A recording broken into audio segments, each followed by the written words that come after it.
Praise the Lord. मैं अपनी एक टेस्टिमनी देना चाहती हूँ। दरअसल टेस्टिमनी मेरे बारे में नहीं है, बट टेस्टिमनी हमारे पास्टर और वो जो वचन देते हैं और इस कलीसी के बारे में है।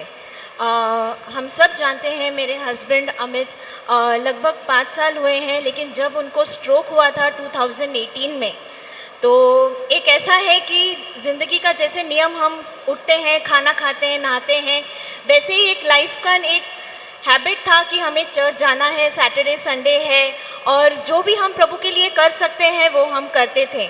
लेकिन क्योंकि हॉस्पिटल में आना जाना रहा ट्रीटमेंट की वजह से, तो काफ़ी दौरान ऐसा हुआ कि मुझे चर्च में आने को नहीं मिलता था। और उस टाइम पे शायद से हमारे ये ऑनलाइन मैसेजेस भी नहीं थे, व्हाट्सएप ग्रुप नहीं था, तो कभी कभार ही होता था। लेकिन ऐसा समय आया कि मैं बहुत मिस करती थी और सोचती थी कि क्या करूं, क्या नहीं, कैसे करूं। पर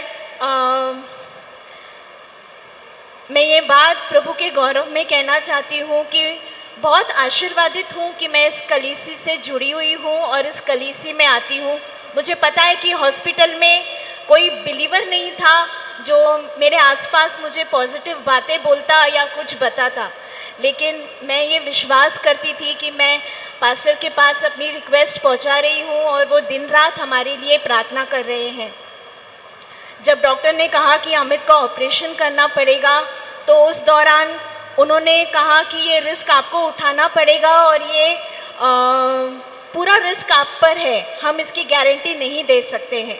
उस रात मुझे ऐसा लगा कि मैं अपने हस्बैंड के लिए कुछ डिसीजन ले रही हूँ उसके लाइफ का।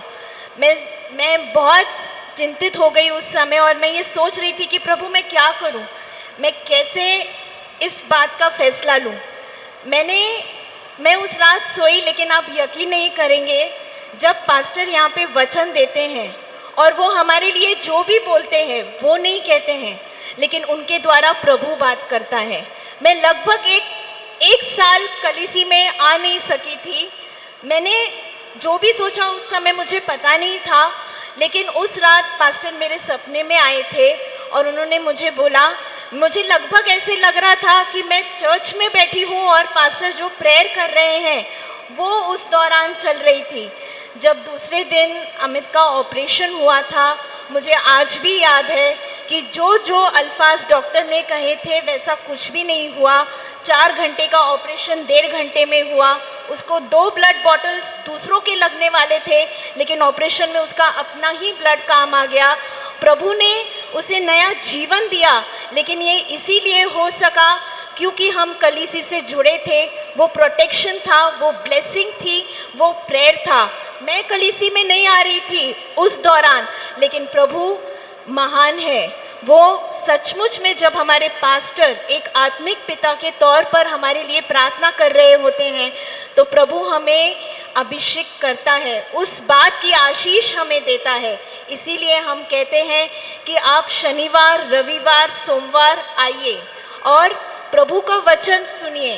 प्रभु सचमुच में इतना महान है।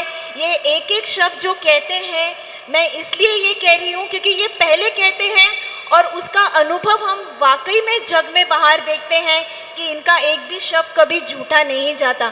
ये मैंने खुद पर्सनली सिस्टर जीन को और पास्टर पॉल को बहुत बार बोला है कि पास्टर आप सही बोलते हो, क्योंकि आप कहते हैं उसकी बाद में हम अनुभव उसका देखते हैं कि वाकई में ये हो रहा है।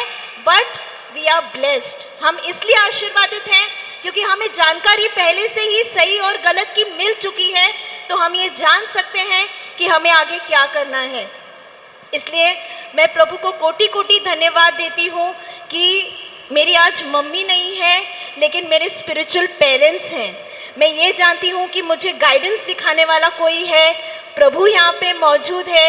ये भवन परमेश्वर का है और यहाँ पे कार्य प्रभु यीशु का है। इसलिए मैं सारा गौरव प्रभु यीशु को देती हूँ।